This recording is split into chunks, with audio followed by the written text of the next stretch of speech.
বড় হাঁড়িতে রান্না করা মাহফিলের মাংস বিক্রির অভিযোগ পাওয়া গেছে।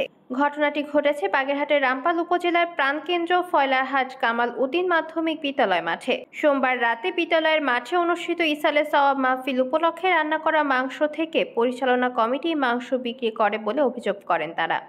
অভিযোগকারীরা জানিয়েছেন, ফয়লারহাট কামাল উদ্দিন মাধ্যমিক বিদ্যালয় মাঠে অনুষ্ঠিত ইসালে সওয়াব মাহফিল উপলক্ষে খাওয়া দাওয়ার বিশাল আয়োজন করা হয়। মাহফিলের লোক বেশি থাকার কারণে পরিচালনা কমিটি খাবার দিতে দেরি করতে থাকেন। দেরি দেখে মাহফিলে উপস্থিত বৃদ্ধ ও শিশুরা আস্তে আস্তে বাড়ি চলে যায়। রাত 2টায় মাহফিলে উপস্থিত জনতাকে খেতে দেওয়া হয়। পরদিন মঙ্গলবার ভোরে বেঁচে যাওয়া 9 ডেক মাংসের মধ্যে 5 ডেক মাংস বিক্রি করেন এবং 4 ডেক কমিটির সদস্যরা ভাগ করে নেন।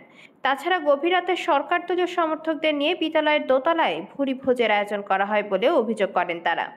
ঘটনার বিষয়ে মাহফিল কমিটির সভাপতি আব্দুল হালিম পাটোয়ারির সঙ্গে কথা বলে তিনি রান্না করা মাংস বিক্রির বিষয়টি স্বীকার করে বলেন, কোনো দেরি হয়নি, সময় মতোই খাবার পরিবেশন করা হয়েছে।